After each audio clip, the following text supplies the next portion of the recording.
The search continues at this hour for a missing teen in Bingham County. Jaden Jensen. Jensen went into the water yesterday in the McTucker Ponds area while hunting with friends, but did not come out. It has been more than a week now since Jaden Jensen disappeared. Weather has been creating challenges, which makes it harder for the boats to operate. They are very grateful for all the help they have received from other agencies around the area. On December 6th, Jaden Jensen, a 16-year-old boy from Idaho, was duck hunting on the Snake River with his friends. Jaden stepped into the water to retrieve a duck that he had shot when he lost his footing and he slipped in, which caused his waders to fill with water. That began to pull him further into the river and the current began to carry him away. Jaden's friends quickly jumped into action to save him from getting pulled all the way under the water and disappearing. Unfortunately, after a very difficult battle, they couldn't hold on anymore, and Jaden was pulled all the way under. The boys, who courageously did everything in their power to try to save Jaden from getting pulled under, just had to sit there and watch in horror as he slipped under the surface, and then a few moments later, his waders popped up to the surface, only to disappear again a few moments after that. Described by his father, Jaden was one of the nicest, most outgoing, and friendly kids you'll ever meet. And his loss is a huge, huge tragedy for the entire community. As a father myself, I cannot even fathom what it must feel like to lose your son, especially in such a tragic accident by drowning. So when I heard this story, I knew that we only had one choice: head to Idaho and help recover Jaden's body.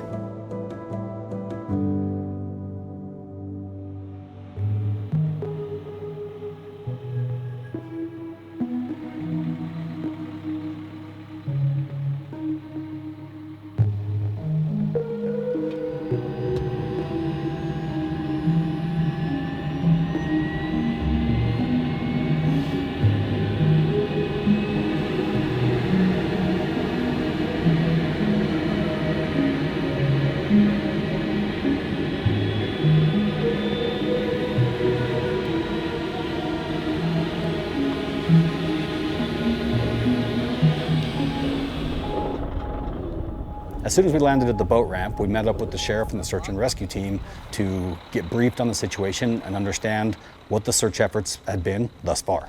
So you're saying he fell in as the orange dot? Yep.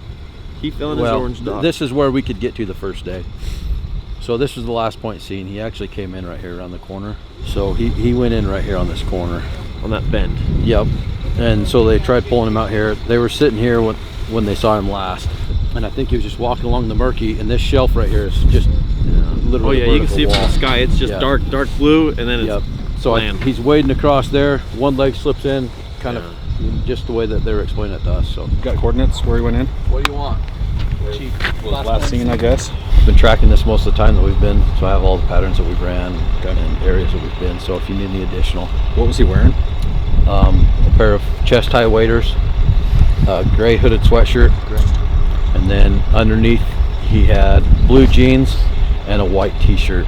So Blue jeans and a white shirt? yeah. All right. If you have a way to revert back on map history, it would be a 2011 to 2013 is the one that I had with the low water. Okay. So you can pick up where that channel is. Okay. If you needed to know where the channel naturally runs. Our original plan was to use my big 40-foot Navy riverine patrol boat to conduct a very thorough side scan and sonar search. And in order to do this, we needed to call in the big guns, Doug Bishop. Jaden was his first time out duck hunting. He bought his first set of waders, came out right here, right where we're at, which at the time was not submerged by water. Took a couple of steps into the Snake River where we're at. The water, 30 degrees, extremely cold, almost immediate hypothermia. We have 22 miles of reservoir to search. So this orange marker we're passing is exactly where he fell in at. It's 4 feet to the bottom. 12 days ago, that land right here was exposed. And we're getting really good readings. This is what we'll be looking at all throughout this reservoir. We're throwing the kitchen sink at it. Let's hope that we can bring Jaden home. Doug is the man when it comes to diving and all things underwater rescue. Right now, basically, we're just going to be kind of provide support for Doug, breaking ice. There's a seam of ice where the river comes in, kind of the whole north arm of the reservoir where the ice is pushed against it. So if he did drift, and if he's floating or starting to, he could be trapped underneath that ice flow. So I want to break all that up. So probably right now we're going to just go break a bunch of ice and then probably get back up in the air to see if we stir anything up. With the wind like this, hopefully that gives us a little bit of surface movement. So whatever we break and anything that's buoyant, we can at least start seeing some movement. So yeah, anybody's welcome to come who wants to come. Okay, we'll just go float around for a little bit here and see what happens. When we got there, Doug was already on the water on his small sonar searching boat. This boat is much smaller than my boat and is able to navigate much shallower and narrower waterways than we're able to in my big 40-foot boat. The only way to get our big boat to the search area where Doug was already running sonar was to launch in a nearby marina and then break through about 5 miles of 6-inch ice to get to Doug.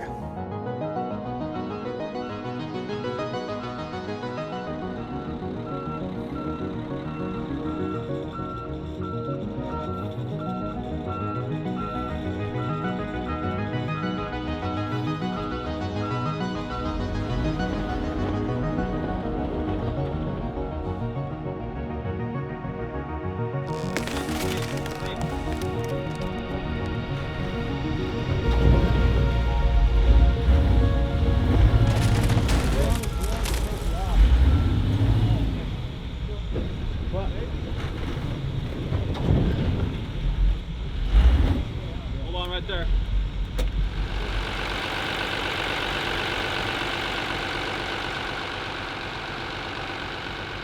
Ice jammed up the right side. Turn.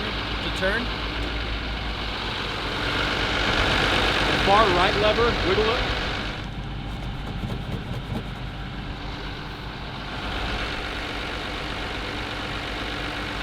Probably the hammer and the toolbox.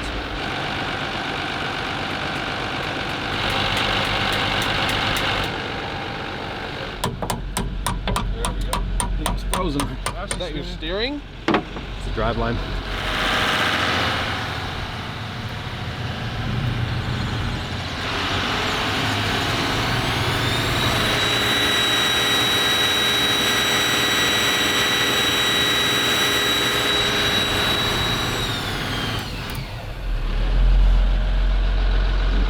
Just have them pull forward.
No wake zone.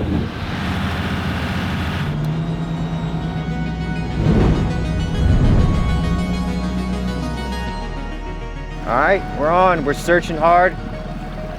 Still a lot of water left to scan. It's gonna be interesting. We'll get heavy out here in the Navy boat, break up this ice. We're in the channel right now. That orange marker is where he went in at. We're gonna come over here near the shore and we're gonna be able to see patterns that are gonna come up. And these patterns are gonna be from where they drug the grappling hook bar. And you'll see paths cut into the bottom of this reservoir where they were trying to scoop him up.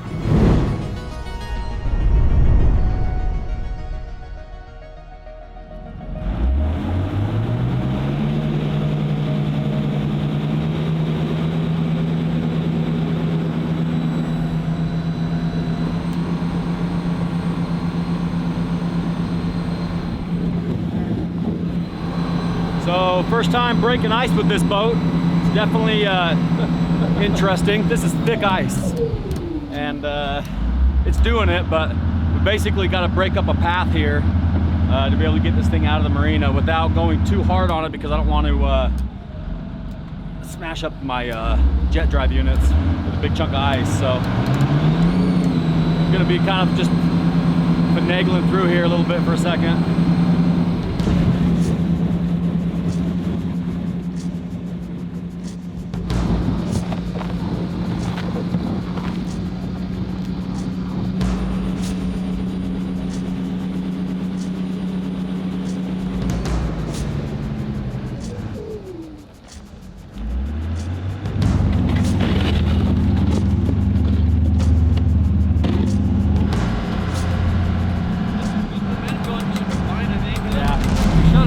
Ice will sink down and come off. See if I can break it off right here. But yeah, I might have to.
Breaking up the ice, you know, getting some chunks out of the way so we can get out there in the deep water.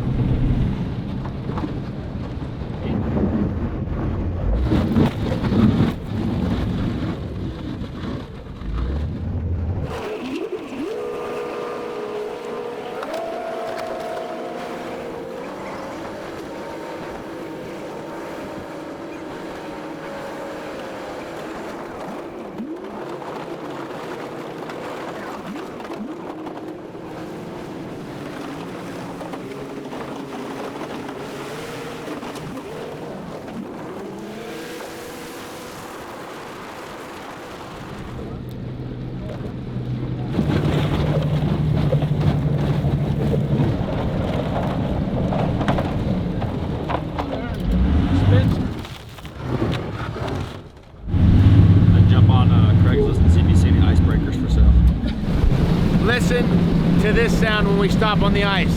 You'll hear like a shock wave go all the way out and across the lake. Go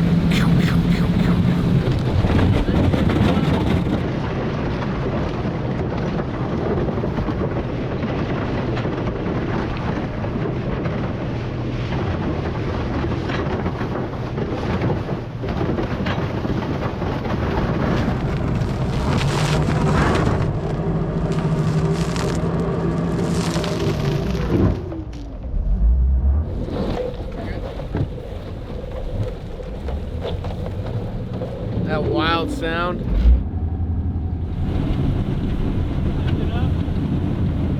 Come on, Bessie.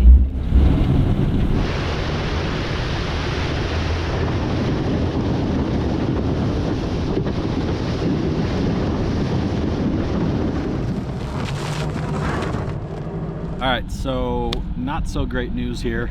The ice is just too thick, too heavy, keeps on clogging up the jet pumps.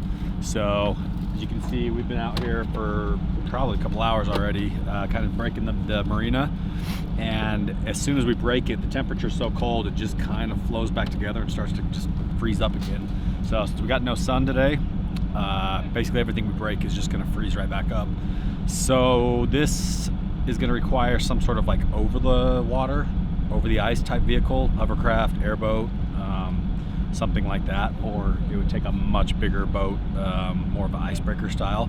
This boat will do it, it's durable, but it would take forever because we have to keep backing up, unclog the pumps, back up, go forward. So what the plan is now is we're gonna grab the helicopter. Probably gonna be more useful right now anyways, because Doug's already in the water with the sonar. We don't have the sonar on this boat yet, which by the way, guys, I know a bunch of you emailed me before. Email me again if you know of or have a connection to like the best sonar equipment. I want to get this boat outfitted over the winter so that next spring we're all ready to go. So I want the full, like the best sonar I can get. And then also, if anybody knows these jet pumps, I'm trying to potentially do a full electromechanical steering setup. So basically joystick steering. I know Hamilton, the jet company that makes these jets, has a kit that basically kind of retrofit this. Basically, I want to update and modernize the boat. So if you know anything about how to get more power out of the Hamilton 292 jets, I think they're 292s, or anything about like nice sonar equipment, shoot me an email, info@heavydsparks.com, because as you can see, we're out here trying to bring some closure to families, and in some cases, we're looking to save lives with the search and rescue that we're doing. So the plan now is jump in the helicopter and just go basically orbit over the area, see what we can find. We're running out of daylight. That's what sucks about these freaking short winter days. It'll be dark here in like 2 hours. The reason why searching by air could prove to be effective is the fact that when somebody drowns, typically they're sucked under the surface of the water, and then as the decomposition sets in, that creates a gas in the body which allows the body to float to the surface. So by searching via air, we're hoping that we'll see something floating on the surface of the water.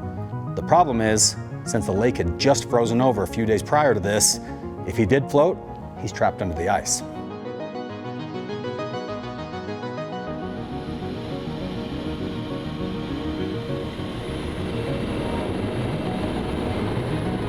We spent a couple of hours in the air searching every single spot we could possibly find and searching the area where he went in multiple times.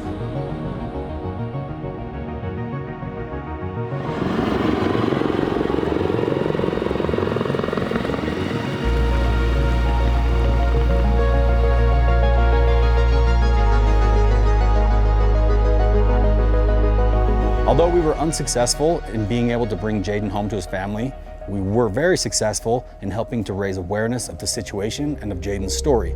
In fact, every single one of you can go to the Facebook page, Bringing Jaden Home, right now to learn more about the story. I need to take a second and thank some of the critical people who helped make this happen, including the Bingham County Sheriff's Department and Search and Rescue. Also, Doug Bishop and his team. You get these crews together, and those are some of the most powerful resources you could have in rescuing a drowning victim. The biggest problem has been Mother Nature and the conditions of the Snake River right here on the mouth of the American Falls, right where it comes in. There were wind gusts for multiple days over 50 miles an hour, making this extremely challenging. Based upon what we've searched over the last week, I know he's not where we've searched. And the ice completely eliminates the ability to search the rest of what needs to be searched. If this ice melts, there's a chance at finding him and or possibly releasing him, because he should be floating by now. But there's a snowstorm that's coming tomorrow, and starting Sunday, Monday, Tuesday, Wednesday, it's gonna be down to 10 degrees at night.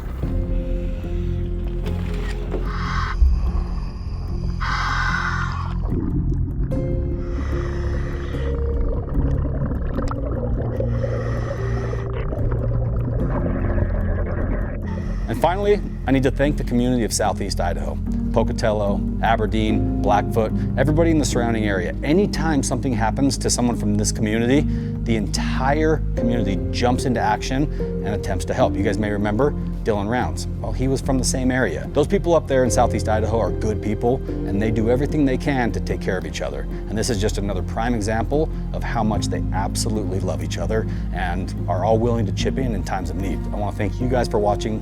Videos like this they're different because, we don't have a happy ending yet. In a story like this where somebody's passed away tragically, there may not be a happy ending, but the closest we can get is by bringing closure to the family, by bringing Jaden home and giving him a proper burial. That's why this search is far from over for us.